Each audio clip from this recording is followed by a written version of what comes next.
بسم الله الرحمن الرحيم. وما أرسلنا قبلك إلا رجالا نوحي إليهم فاسألوا أهل الذكر إن كنتم لا تعلمون. السلام علیکم ورحمۃ اللہ وبرکاتہ۔ آپ کے مسائل اور ان کے حل کے سلسلے میں آج ایک نئے سوال کے ساتھ آپ کی خدمت میں حاضر ہیں۔ آج کا سوال جو کیا گیا ہے وہ نبی اکرم صلی اللہ علیہ وسلم اور اعزاء پر اعمال کا پیش ہونا کے حوالے سے کیا گیا ہے، اور سوال اس طرح پوچھا گیا ہے کہ کیا نبی اکرم صلی اللہ علیہ وسلم اور ہمارے رشتہ داروں پر ہمارے اعمال پیش کیے جاتے ہیں؟ آپ کو روزنامہ جنگ کراچی 17 مئی بروز جمعہ 1996 کی فوٹو کاپی بھیج رہا ہوں۔ اس پر اس کے متعلق درج کردہ روایات کے بارے میں واضح کریں، کیا یہ صحیح ہے یا ضعیف ہے؟ یہ محمد اسحاق صاحب ہیں لیاری سے، کراچی سے، اور اس سوال کے جواب میں شیخ محترم فرماتے ہیں کہ عزیز مکرم نے روزنامہ جنگ 17 مئی بروز جمعہ 1996 کی جو فوٹو سٹیٹ ہمیں روانہ کی ہے، اس میں موٹی سرخی بعنوان اعمال پیش ہونا کے تحت مفتی صاحب نے داڑھی منڈانے والوں کو نصیحت کرتے ہوئے فرمایا کہ داڑھی منڈانے والوں، تمہارے اعمال روزانہ فرشتے حضور صلی اللہ علیہ وسلم کی خدمت میں پیش کرتے ہیں، تو حضور صلی اللہ علیہ وسلم کو یہ حرکات دیکھ کر کتنا دکھ ہوگا۔ اس پر مفتی صاحب نے کنز الاعمال جلد 5 صفحہ 318 اور حلیۃ الاولیاء جلد 6 صفحہ 179 کا حوالہ دیا۔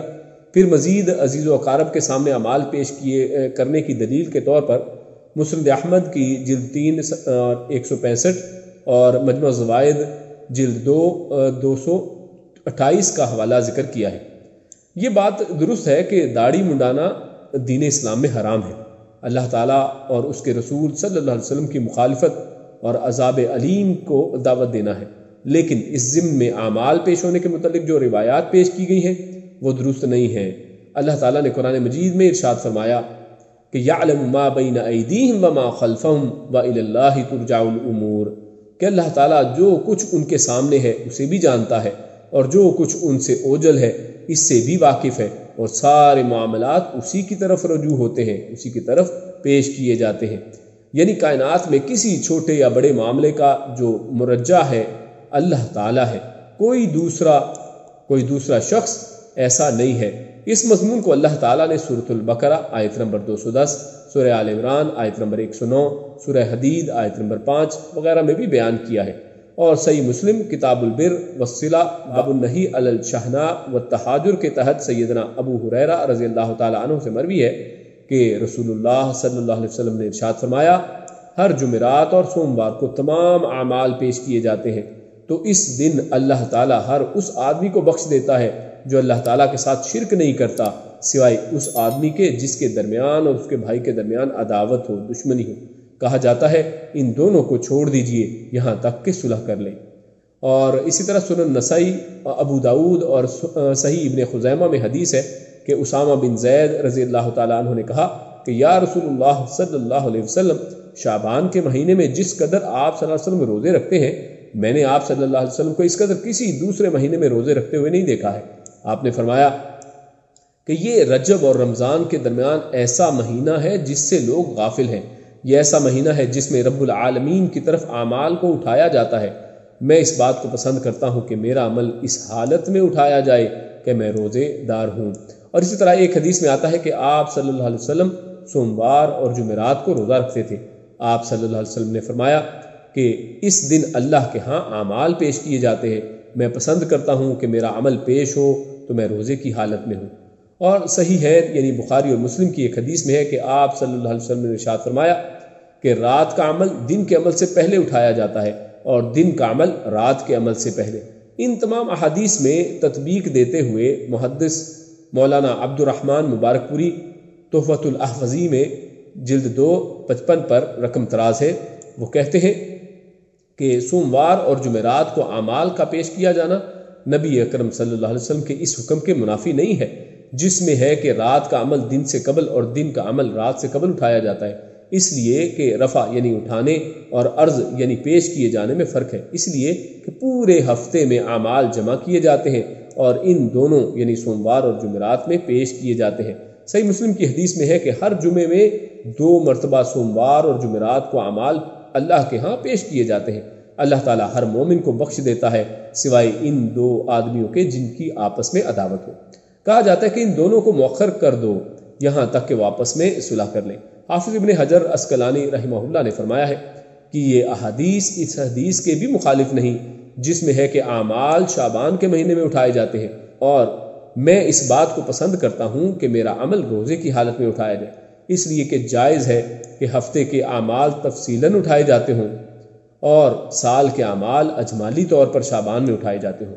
مذکورہ بالا احادیث سے معلوم ہوا کہ ہمارے تمام اعمال اللہ کی طرف پیش کیے جاتے ہیں اور اللہ کی طرف اٹھائے اور پیش کیے جاتے ہیں جو ان کی جزا اور سزا کا مالک ہے، اور اللہ کے علاوہ کوئی متصرف الامور نہیں ہے جس کے سامنے ہمارے اعمال پیش کیے جاتے ہوں۔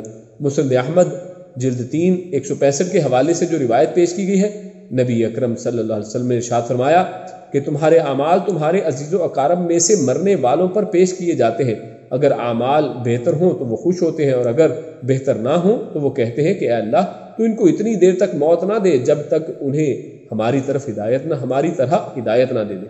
یہ روایت ضعیف ہے اس لیے کہ اس کی سند میں سفیان اور انس بن مالک رضی اللہ تعالی عنہ کے درمیان مجہول راوی ہے۔ مفتی صاحب نے مسند احمد کے ساتھ مجموع الزوائد کا بھی حوالہ دیا ہے، لیکن تعجب ہے کہ مفتی صاحب نے مجموع الزوائد کا حوالہ کوڈ کر دیا لیکن امام حیثمی کی اس روایت پر جرح کو ہضم کر گئے ہیں۔ امام حیثمی رحمہ اللہ مجموع الزوائد 331 332 پر یہ روایت نقل کرنے کے بعد فرماتے ہیں کہ رواہ احمد وفیہ رجل لم یسمى، یعنی اس کو احمد نے روایت کیا ہے اور اس سند میں ایک آدمی ہے جس کا نام نہیں لیا گیا ہے۔ اس کے بعد امام حیثمی نے اس روایت کے مطابق ابو ایوب رضی اللہ تعالیٰ عنہ سے مروی ایک روایت کے بارے میں اشارہ کیا ہے، اور ابو ایوب کی یہ روایت امام حیثمی اس بات سے پہلے والے باب میں لائے ہیں، اور اس کے بعد فرمایا رواہ الطبرانی فی الکبیر والاوسط وفیہ مسلمہ بن علی وہو ضعیف۔ اس روایت کو امام طبرانی المعجم الکبیر اور المعجم الاوسط میں لائے ہیں۔ اس کی سند میں مسلمہ بن علی ضعیف راوی ہے۔ مسلمہ بن علی کے متعلق امام بخاری، امام ابن حبان اور اسی طرح امام ابو زرع رازی رحمہ اللہ فرماتے ہیں کہ یہ منکر الحدیث ہے۔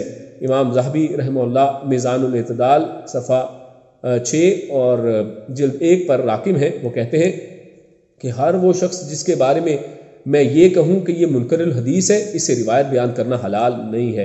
امام یعقوب بن سفیان فسوی نے اسے ضعیف الحدیث، امام جوزجانی نے، امام ازدوی، امام نسائی، امام دارقطنی، امام برقانی نے متروک الحدیث، امام آجری نے ابو داود سے غیر ثقہ وغیر معمون نقل کیا ہے۔ امام حاکم نے کہا ہے کہ مسلمہ بن علی امام اوزائی اور امام زبید سے منکر و موضوع روایتیں بیان کرتا تھا۔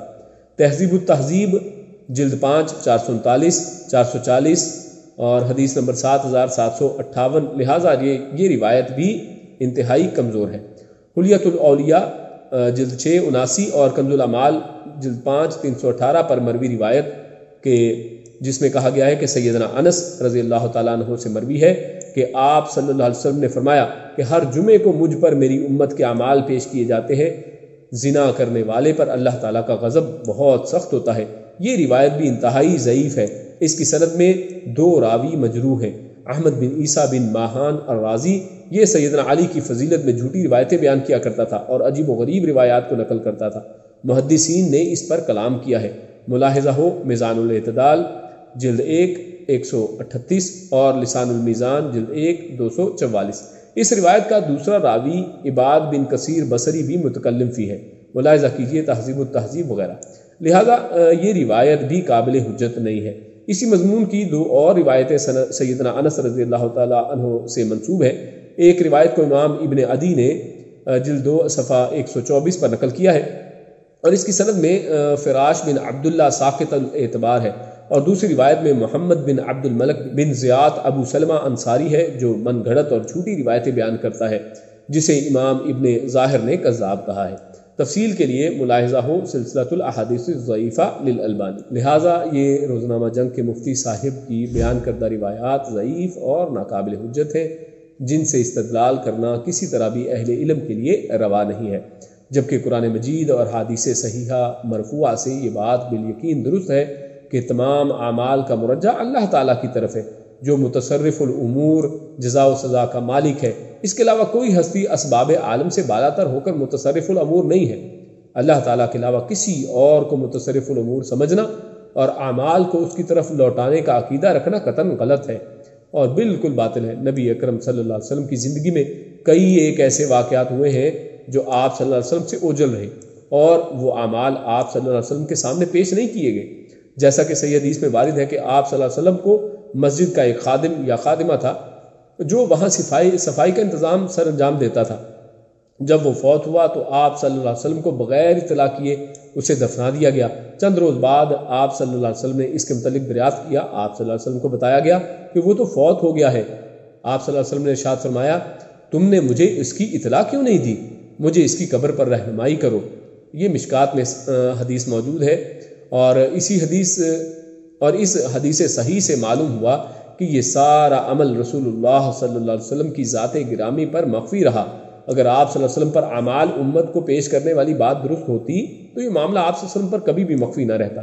اسی طرح سیدنا عثمان رضی اللہ تعالیٰ عنہ کو جب حدیبیہ کے موقع پر سفیر بنا کر بھیجا گیا تو ان کا معاملہ بھی آپ صلی اللہ علیہ وسلم سے اوجھل رہا، لہٰذا جب آپ صلی اللہ علیہ وسلم کی زندگی میں آپ صلی اللہ علیہ وسلم پر اعمال پیش نہیں کیے گئے تو آپ صلی اللہ علیہ وسلم کے بعد یہ عقیدہ رکھنا کہ ہمارے اعمال آپ صلی اللہ علیہ وسلم پر پیش کیے جاتے ہیں اور اعمال صالحہ دیکھ کر آپ صلی اللہ علیہ وسلم خوش ہوتے ہیں اور اعمال سیئہ دیکھ کر آپ صلی اللہ علیہ وسلم دعا کرتے ہیں، اور اسی طرح اعزاء و اقارب کے بارے میں ایسا عقیدہ درست نہیں ہے۔ اور اسی پر یہ جواب ختم ہوا۔ انشاءاللہ کل ایک نئے سوال اور اس کے جواب کے ساتھ آپ کی خدمت میں پیش ہوں گے۔ السلام علیکم ورحمۃ اللہ وبرکاتہ۔